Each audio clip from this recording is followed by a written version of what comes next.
አንድ ሰው አላህን ወዳጁ አድርጎ ሲይዝ የቅርብ ተጠሪው የቅርብ ረዳቱ አድርጎ ሲይዝ የአይነት ኮንፊደንስ ነው ውስጡ የሚፈጠረው የአይነት መረጋጋት ነው የሚፈጠረው እነኛ የአላህ ወልዮች ምን አይነት ናቸው አላህ ረዳታቸው የሆኑ ሰዎች አላህን የሚወዱ የአላህ ወዳጅ የሚባሉት ሰዎች እነማን ናቸው አላህ በቁርአን ላይ ነገረን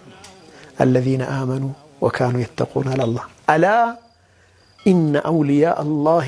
لا خوف عليهم ولا هم يحزنون بدنيا مون بآخرة حزن تكازي اللباتشهم يا الله وداجوش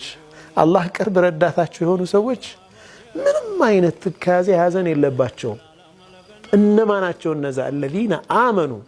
وكانوا يتقون እነኛ ያመኑትና እኔን ይፈሩ የነበሩት ይላል አላህ እዚህ ጋር አንድ ነጥብ ማለት አለብኝ እስልምና በጣም የሚገርም ዲን ነው ማንንም ሰው ተነስቶ የፈለገውን ማለት አያስችልም it's already blocked ማለት እንትን ነው በቃ ተጠናቋል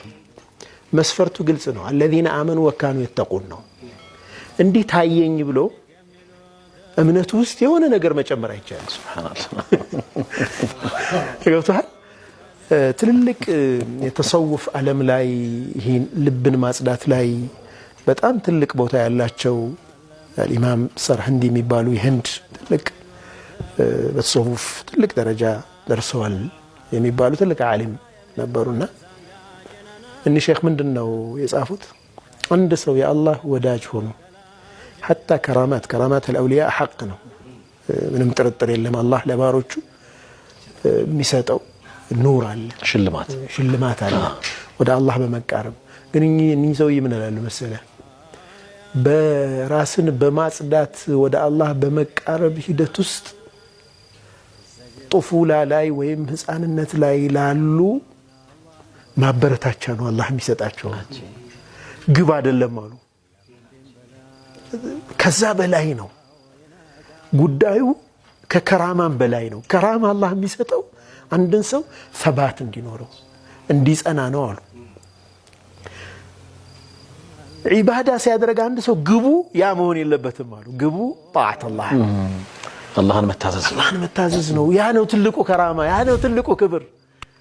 አላህን በመገዛት ሂደት ውስጥ ግን ሊያጸናቸው ባሮቹን አላህ ኑር ይለቅላቸዋል ይህ ከራማ በተለያየ ጊዜ ታይቷል አላህ ወዳጆቹን የሚያጸናበት مثلا ለምሳሌ የአነስ ኢብኑ ማሊክ ወንድም አልበራ ኢብኑ ማሊክ ኢጃበተ ዱዓ ይሄ ዱዓን አላህ መቀበልን አላህ ሰጥቶት ነበር ብዙ ጊዜ ይተከሰም አነስ ኢብኑ ማሊክ ነው የሚተከሰው አልበራ ኢብኑ ማሊክ ከሙሰይለመ ተልከዛብ ጋር የተደረገው ጦርነት የማማ የሚባለው ጦርነት ላይ ትልቅ አስተዋጽኦ ያደረገ ፊዳኢ ነው ራሱን መስዋዕት አድርጎ የነበረውን ህስን ምንድነው አጥር ነበር